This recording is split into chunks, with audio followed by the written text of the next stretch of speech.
जय वाल्मीकि जी, जय Bhim. Subscribe now and press the bell icon.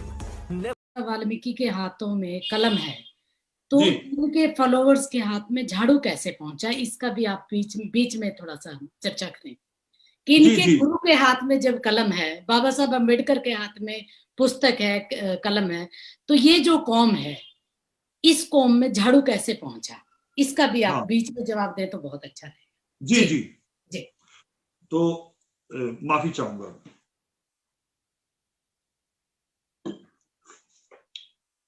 बहुत अच्छा सवाल है और इस सवाल के ऊपर बहुत सारे विद्वानों ने काम किया है, मगर काम को हम प्रसारित नहीं कर पा रहे हैं, पूरा नीचे तक नहीं ला पा रहे हैं।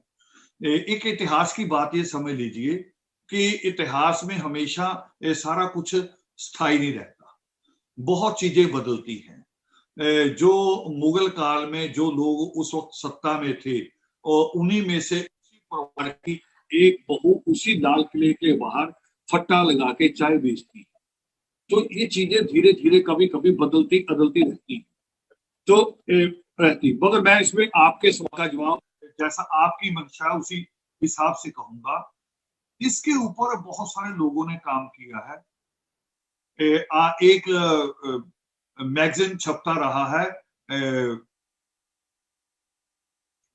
जो रमन का गुप्ता जी के यहाँ से छपा है, युद्धरत आम आदमी, युद्धरत आम आदमी, युद्धरत आम आदमी। उसमें एक अंक था मलमूत्र ढोता, मलमूत्र ढोता है ना। भारत।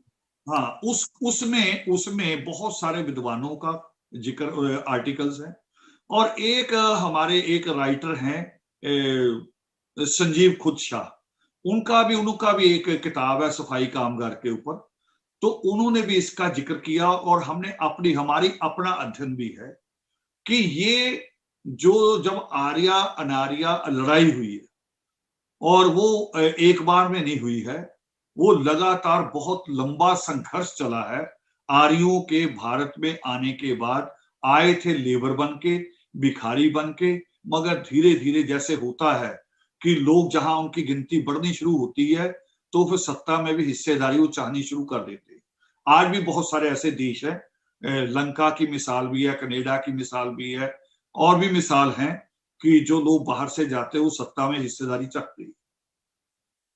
तो संघर्ष हुए जो बड़े, जिसमें राजा शंखचूड़ का संघर्ष है, हरणाकश्यप का संघर्ष है, और ऐसी एक संघर्ष है महात्मा रावण का। महात्मा रावण ने एक दल बनाया था जो सामाजिक कामों के लिए था उनका, जिसका जिक्र बाकी इतिहासकार भी करते हैं, राक्षस दल। और इसका हवाला नागपुर यूनिवर्सिटी के वाइस चांसलर रहे हैं डॉक्टर मधुसूदन चांसरकर, वो भी करते हैं। और इसी चीज का हवाला दलितों आदिवासियों में एक बहुत बड़े विद्वान कंगाली जी, उन्होंने भी अपनी रिसर्च में इसका जिक्र किया है।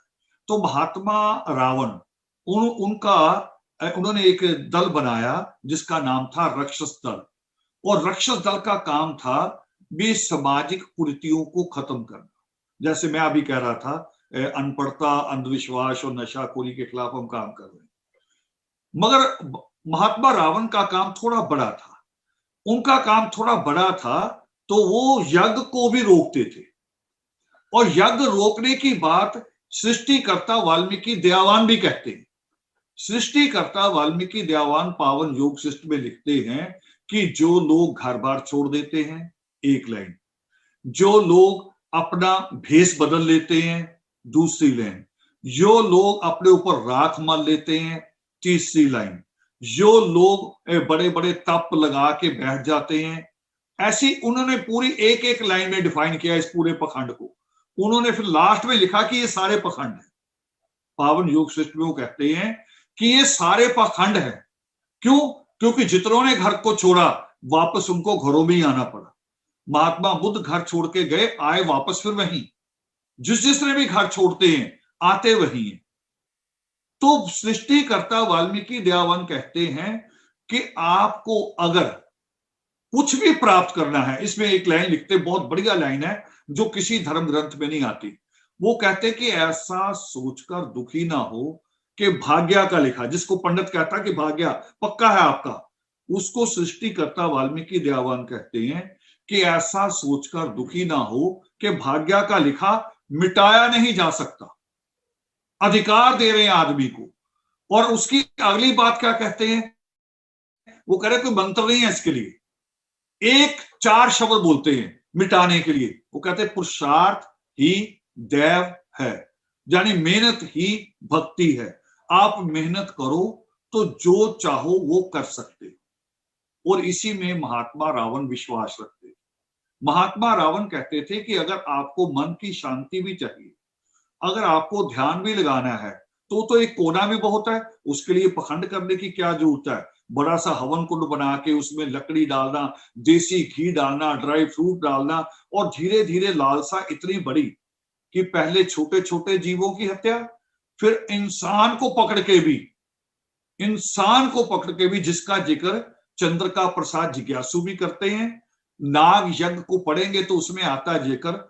नाग यज्ञ का अर्थ था जो हमारे लोग नागवंशी थे इस देश के, वो जो नागवंशी थे उनको पकड़ के भी उस यज्ञ में कत्ल किया जाता था, उनकी आहुति दी जाती थी, बलि दी जाती थी। तो महात्मा रावण का राक्षस दल इन सारी कुरीतियों को रोकता था। मैं बड़े सिंपल से बच्चों से कहता हूं इसको समझने के लिए, और आज भी कह रहा हूं आपके माध्यम से, कि जैसे किसी ने अपने घर के बाहर दरवाजा लगाया, या दरवाजे के बाहर 1-2 पेड़ी सी बना ली, सीढ़ी बना ली, और एक शराबी निकला और उस नई नई बनी सीढ़ी में लात मारी या मोटरसाइकिल मारा, तोड़ दी, तो हम कहेंगे शराबी गलत है। मगर उसी सीढ़ियों को आके अगर नगर पालिका का अधिकारी गिरा दे, पंचायत का सचिव आके गिरा दे, तो फिर किसे जायज और नजायज माना जाएगा? फिर नजायज माना जाएगा, उन सीढ़ियों को बाहर तक गली घेरने वाली बात मानी जाएगी, और जायज माना जाएगा अधिकारी को। तो महात्मा रावण जैसा विद्वान जिसका कोई मुकाबला नहीं था विद्वता में, और उनके लास्ट में लिखा है महात्मा रावण की शहादत से पहले वो रिसर्च कर रहे थे बिजली, जो आज बिजली है, कि इसको कंट्रोल कैसे करना है, और एक रिसर्च कर रहे थे अंतिम समय में कि सोने में से महक भी आनी चाहिए चमक के साथ साथ। तो महात्मा रावण जैसा विद्वान अगर यज्ञ रोकने की बात कहता है तो इसका मतलब यज्ञ गलत है, और यज्ञ गलत है ये कितनी बार साबित करना है? ये तो सिर्फ भारत का मानसिकता उसको नहीं मानने को तैयार नहीं हो रही, नहीं तो यज्ञ से कभी कुछ नहीं हुआ। कितनी बार यज्ञ करते क्रिकेट की टीम जीत जाए और टीम हार के आ जाती है। अभी इन्होंने यज्ञ किए कि ट्रंप जीत जाए, ट्रंप बेचारा हारा ही नहीं बल्कि बुरी तरह हार।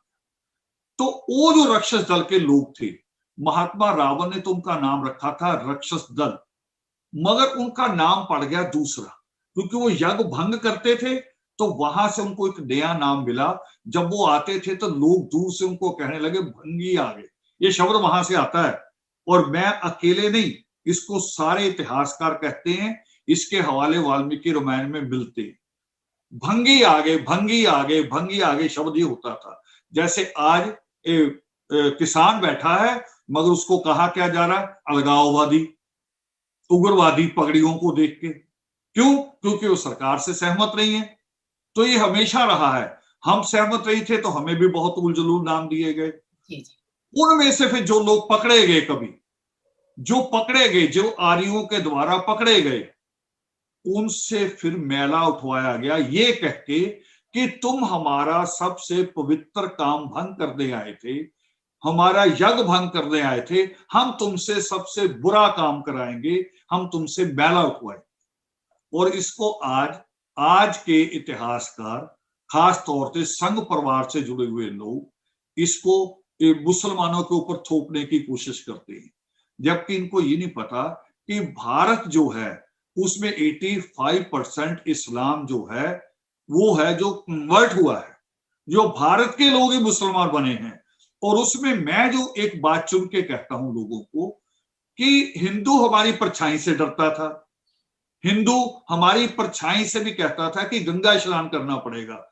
मगर जब इस्लाम आया तो उन्होंने कहा कि एक बर्तन में बैठ के खाएंगे, आप भी इसी में खाओगे और मैं भी इसी में खाऊंगा। जो कभी सोचा ही नहीं था, जिनको जूठन पे रखा जाता था, उनको कहा जाए कि मेरे बर्तन में मेरे साथ बैठ के खाओ, तो वो तो इस्लाम ग्रहण कर ही लेगा। मगर आज थोपा जा रहा और एक नया शब्द चलाया जा रहा कि ये क्षत्रिय थे।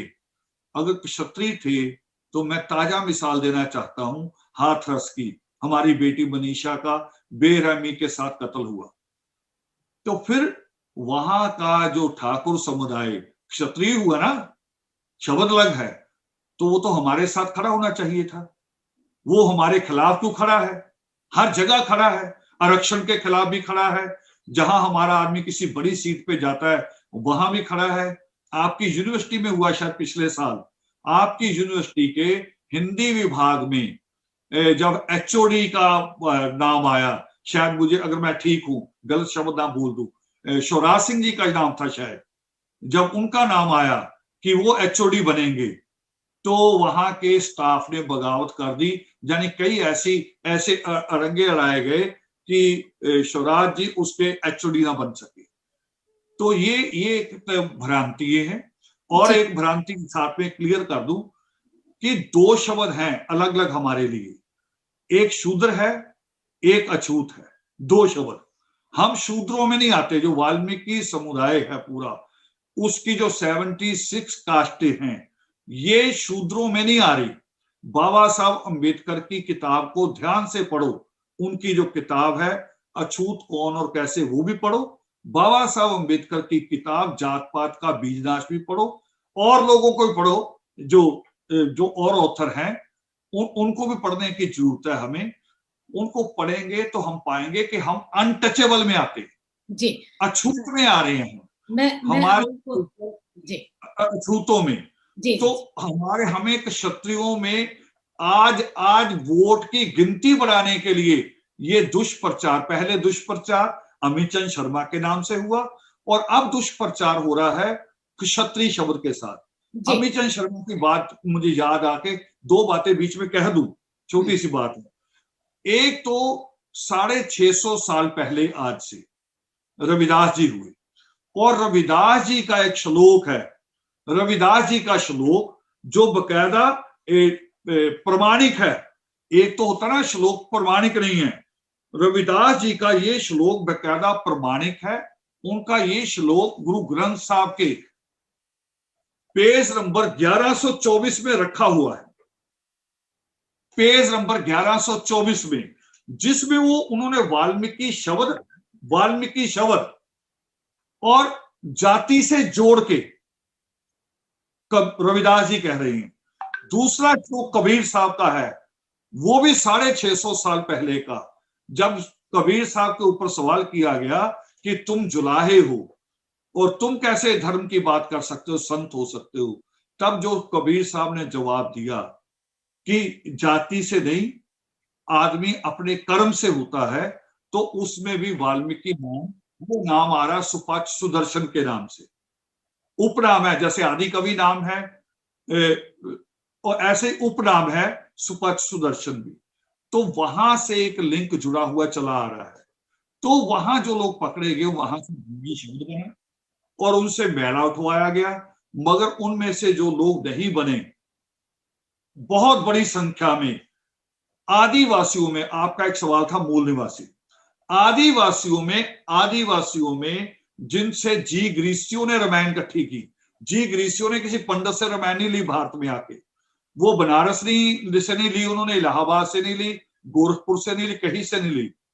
वो आदिवासियों के बीच में गए जिन्होंने रामायण को मुंह जुबानी याद किया हुआ था, उन्होंने वहां से श्लोक लिए, मीडिएटर साथ में रखा, उससे पूछा ये क्या बोल रहे हैं, फिर उसको पूरा लिखा। और साथ बता दूं कि उस रामायण को ब्राह्मणों ने यहाँ छपने नहीं दिया था, और वो रामायण फिर बाद में जी ग्रीसियों ने फ्रांस से जाके छपवाई थी।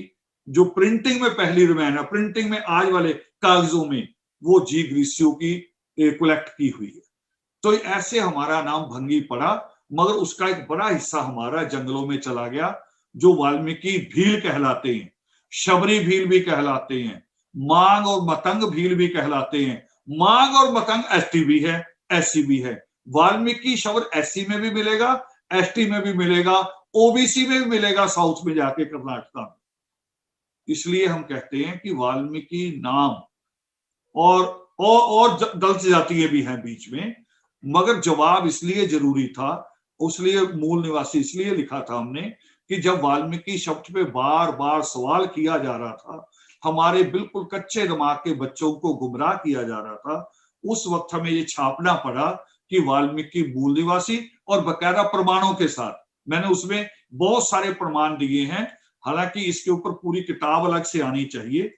आने वाले दिनों में मेरा भी एक काम चल रहा पावन योग शिष्ट पे, तो पावन योग शिष्ट के बाद हम इस विषय पे बड़ी किताब, ये तो आपने पंफलेट देखा है, पूरी किताब पूरे प्रमाणों के साथ, और अंग्रेजों की रिसर्च में भी है, और जो मुगल काल में जो बड़े उस वक्त ऑथर हुए हैं, दारा शिको, ऐसे लोगों की रिसर्च में भी वाल्मीकि शब्द उस वक्त भी आता है और हमारे साथ जोड़ के आता है। जी, एक सवाल लगातार मेरे पास आ रहा है, हालांकि ये भी बड़ी विडंबना है कि हमारे इस सिस्टम में पता नहीं क्या कर दिया गया है कि ऑनलाइन, मेरे सिस्टम में तो दिखा रहा है, ऑडियंस को ऑनलाइन नहीं दिखा रहा। ये मुझे लगता है आप इतनी बड़ी शख्सियत हैं, शायद कुछ ना कुछ कहीं हुआ है जो हजम नहीं कम कर पा रहे हैं, जबकि मेरा यह मानना है कि संवाद सबसे ज्यादा महत्वपूर्ण है। मेरा सवाल आपसे साहब ये है कि आपने पूरे पंजाब, हरियाणा, उत्तरी भारत और लगातार भारत के हर कोने में आपकी आवाज खासकर वाल्मीकि समाज में सुनी जाती है, तो क्या आदर्श का कुछ ऐसी परियोजना भी है कि कोई ऐसा टेक्निकल कॉलेज, यूनिवर्सिटी आगे भविष्य में क्या हम आशा कर सकते हैं आदर्श से, जबकि आप तो शिक्षा के क्षेत्र में बहुत अच्छा काम कर रहे हैं?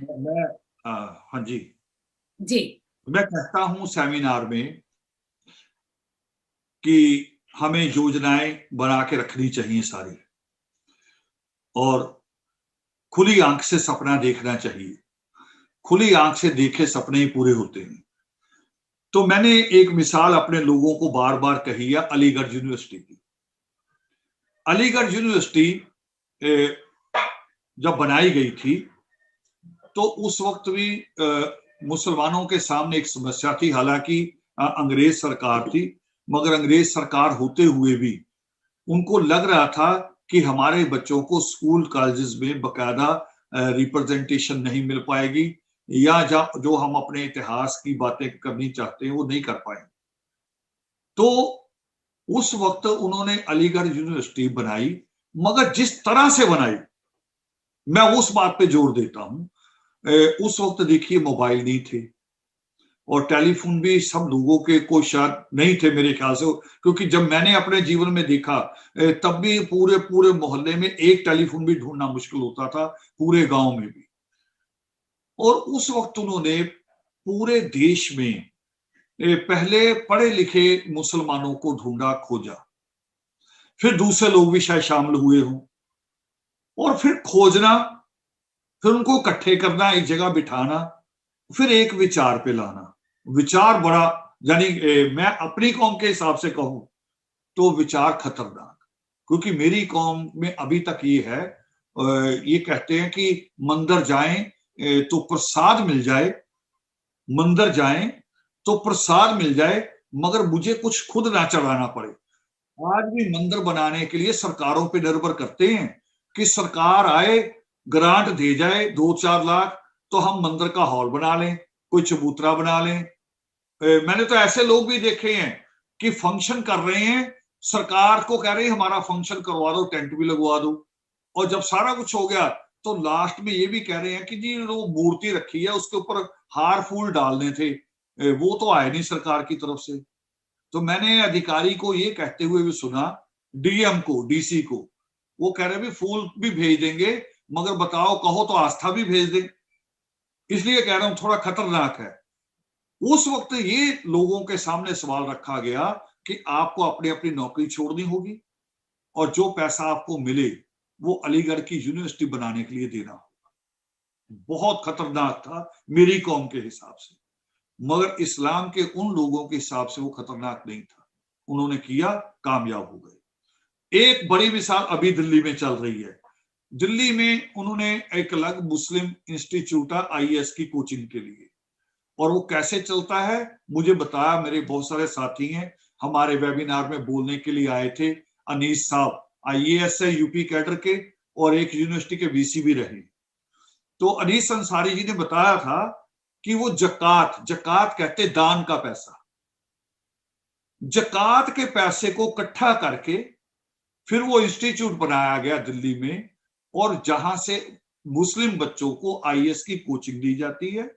और सिर्फ कोचिंग नहीं, उनका रिकॉर्ड ये भी हो गया है कि उनके बहुत सारे बच्चे निकले हैं, और जो कश्मीर के बच्चे ने टॉप किया था वो उसी इंस्टीट्यूट से आया। तो मेरी इच्छा भी बिल्कुल है, मगर मेरी इच्छा से कुछ नहीं होना। ये होना है कौशल जी, आपको, आपके जैसे लोगों को आगे आना पड़ेगा। कुर्बानी जो बाबा साहब अम्बेडकर तो परिवार कुर्बान करते हैं, हमें कुर्बानी करनी पड़ेगी अपनी। और ये कुर्बानी मैं सिर्फ कौम को नहीं कहता, मैं खुद अपने आप के लिए हमने पूरी तैयारी की, अपने घर परिवार हर तरीके से, कि जो नारा देना हमने वो अपने परिवार में पहले होना चाहिए, हमारे घर में वो पहले हो कि हम क्या कर रहे हैं, हमारा अपना कितना योगदान है। तो हम उस तरह से हम चाह रहे हैं, लोगों को तैयार कर रहे हैं, कामयाब भी हुए हैं। हमने अमृतसर में एक जमीन ली, छोटी सी जमीन है, वहां पर रिसर्च सेंटर कायम करना है हमने। छोटी सी जमीन है, 1500 स्क्वायर गज यार्ड, तो मगर खोज केंद्र के हिसाब से बहुत बड़ी है। जितनी बड़ी बड़ी लोग आज कोठियां लेते हैं, तो 10 कोठियों की जगह तो है वो, और रोड के ऊपर है बिल्कुल। जो बॉर्डर को रोड जाता है, वाघा बॉर्डर दुनिया में सबसे माना हुआ बॉर्डर है भारत का, हर रस्म वहां होती है।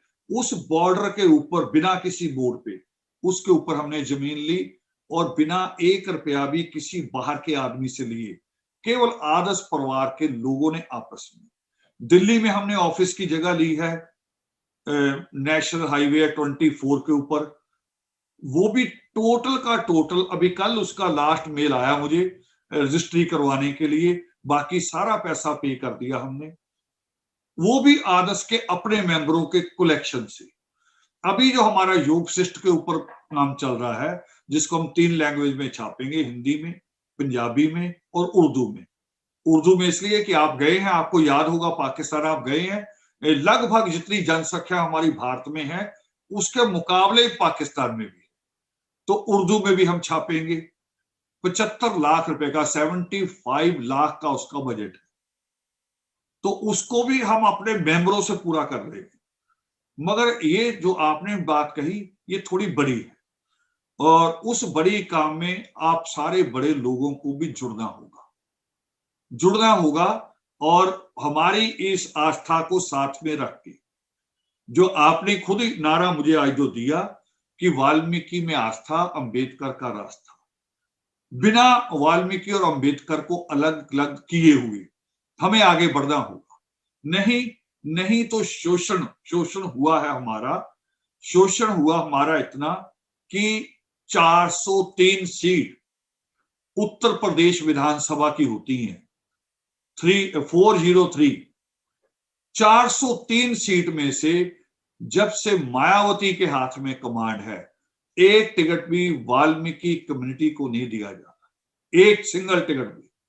खुद लखनऊ में लाखों की पॉपुलेशन है, बरेली में है, शाहजहांपुर में है, मुरादाबाद में है, जाने किस शहर का मैं नाम लूं जहां पॉपुलेशन नहीं है जी, मगर एक सिंगल टिकट नहीं दिया जाता। एक तो सवाल ये अंतिम करना पड़ेगा। जी, मैं और जो एक बात थोड़ी सी सुन लीजिए, मगर मैं इसके पीछे जा रहा हूं, काम करने से पीछे, कि एक नारा और दिया था कांशीराम जी ने, जो मेरी कौम को समझना होगा। मेरे ऊपर लोग बड़ा प्रेशर डालते, आपका सवाल तो बहुत अच्छा आया, आपका सवाल इंस्टीट्यूशन के लिए आया, यही होना चाहिए। मगर मेरी कौम के बहुत सारे लोग ऐसे गुमराह भी हैं जो मेरे ऊपर प्रेशर बार बार डालते हैं, पंजाब से, हरियाणा से, यहां तक कि अमेरिका तक से फोन करवा देते हैं कि जी पॉलिटिकल पार्टी बनाओ। तो मैंने उनको बताया भी, एक नारा बाम सेफ जब बनी थी तो एक नारा आया था उस वक्त कैडर में आया था कि जिसका डीएम उसका सीएम। जब तक आपका डीएम नहीं हो जाता तो सीएम बनने से कोई लाभ नहीं। आप कुछ नहीं कर पाओगे। बिल्कुल सही कहा। कि हमें पहले एजुकेशन वाला काम पूरा करना है। जी जी जी। हम एजुकेशन में उतनी संख्या में आ जाएं कि एक डिस्ट्रिक्ट में अगर 20 बड़े ऑफिसर होते हैं, डीएम, पुलिस कमिश्नर और एजुकेशन ऑफिसर सबको मिला के 20 बड़े ऑफिसर हैं, तो कम से कम 4 या 5 हमारे आ जाए हर जिले में, फिर राजनीतिक बात सोचे लोग बाद में जाए।